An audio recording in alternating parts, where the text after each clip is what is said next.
These steak and chorizo burgers are absolutely banging and quality additions to your summer barbecue lineup. I'm also going to be sharing with you a couple of burger making secrets to take the flavour to the next level and to ensure maximum juiciness, all while keeping the calories nice and low. So the first thing what we're going to do is to finely chop a red onion. I think these have more flavour and work better in burgers, along with 100 grams of chorizo. Again, make sure you get these nice and small because you don't want huge chunks of it in your burger.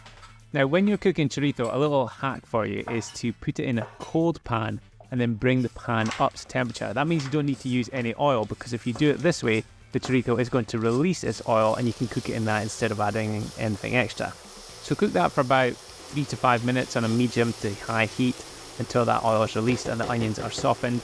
And then to that, you're going to add in some garlic and tomato puree.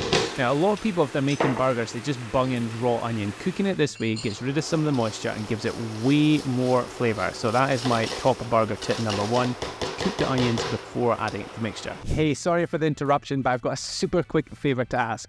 If you could either click like, drop a comment below and let me know what you think of this recipe, or subscribe, I would really appreciate it. It has got absolutely nothing to do with my ego. It just means that if you interact with this video in some way, YouTube is more likely to show it to others so that more people will get a chance to cook my recipes.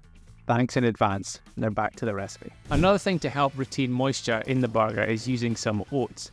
So do that and it just makes it juicier and stops it drying out. So if you're using a lean cut of mince, a lean cut beef, so this 5% low fat stuff, it still remains juicy. Sometimes if you use lean meat in burgers, it dries out. But if you put in that egg to help bind it and the oats to again keep that moisture in, it's going to be a delicious juicy burger, but much lower in calories compared to using a higher fat cut of mince. You can obviously make these as big or small as you want to. You could make them into meatballs if you wanted, or just like giant burgers. I think 4 is about best. And for cooking, again, you can cook however you like, but this time of year, barbecue is my preferred option for pretty much cooking everything. So I'm just going to get them onto the barbecue. And then near the end of cooking, once I've flipped them over, I'm going to pop some cheese on top to allow it to melt over the burger. Again, what kind of cheese you use is up to you. I'm particularly enjoying Red Leicester at the moment.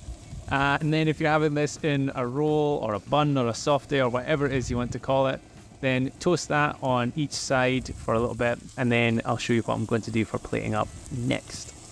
My preferred way to serve this burger is with some mayo on the bottom along with some lettuce and chopped up tomatoes. I think that's it. I don't think you need to add in bacon or extra sauce or relish. You can if you want, but I mean, the burger is so flavoursome on its own with that chorizo, you don't really need that many other flavour enhancers. So just stick that in the middle. I mean, look at that. I mean, this looks good.